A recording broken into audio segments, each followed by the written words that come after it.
Welcome to Nada Yada Island. We're back on the Nada Yada Island Confessions Show. Benny is about to tell us how he found two loves. Go ahead. Yeah, thanks to Metro, I found iPhone 12 and Apple Watch SE. At Metro, get the perfect match of both iPhone 12 with 5G and Apple Watch SE for only $99.99. You heard that right. Both for just $99.99. Holidays with Nada Yada Yada. Only at Metro by T-Mobile. Bring your number and ID, sign up for Metro Flex Plus, and add a watch line. Not available if you're with T-Mobile or been with Metro in the past 180 days. Limit 2 per account.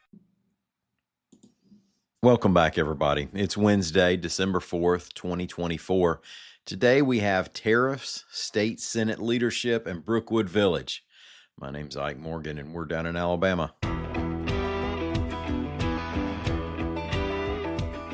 President-elect Donald Trump has leaned back into his talk of tariffs, just as he did during his first term as president, but there are still too many unknowns for Alabama's officials to become too concerned, at least openly, over the Port of Mobile's economic interests, reports AL.com's John Sharp.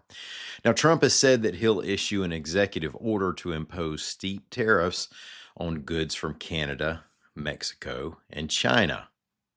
He's using these tariffs, or the threat of these tariffs, as a bargaining tool, for example, to pressure Canada and Mexico to crack down on illegal drugs and illegal immigration.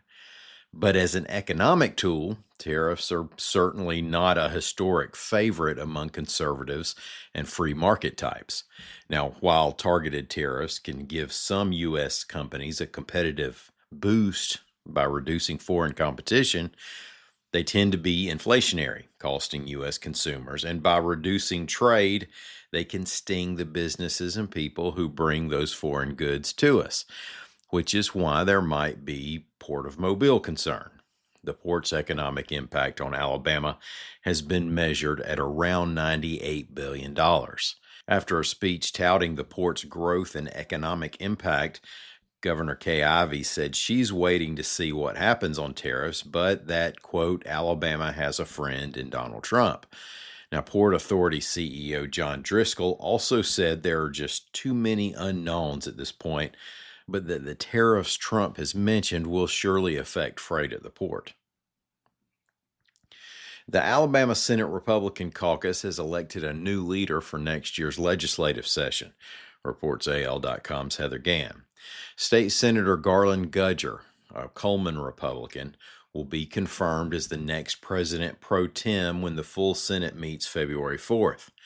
Now, we last mentioned Gudger here after a 4th of July jet ski crash with Gudger and his son. The state senator suffered fractured vertebrae, fractured ribs, a punctured lung, and internal bleeding. Gudger's 49 years old and has been in office since 2018. He'll be replacing current pro tem Greg Reed, a Jasper Republican who plans to leave the Senate to work as a workforce transformation advisor to Governor Kay Ivey. Well, the very last remaining tenant of Brookwood Village has announced its closure, reports AL.com's Heather Gann. Brookwood Village sits on the line where Mountain Brook meets Homewood. It's one of those iconic malls that were such a part of people's lives for decades, but it's become more and more empty over the years. Recently, the Five Guys restaurant, the very last tenant there, announced it was closing up shop. Andrews Sports Medicine proposed the repurposing of the old Belk space in the mall into a 131,000 square foot medical facility.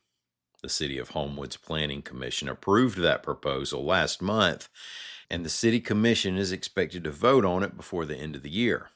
The commission will also consider whether to split the mall's property into 3 lots, with one being the medical facility. Brookwood Village Mall opened in 1974.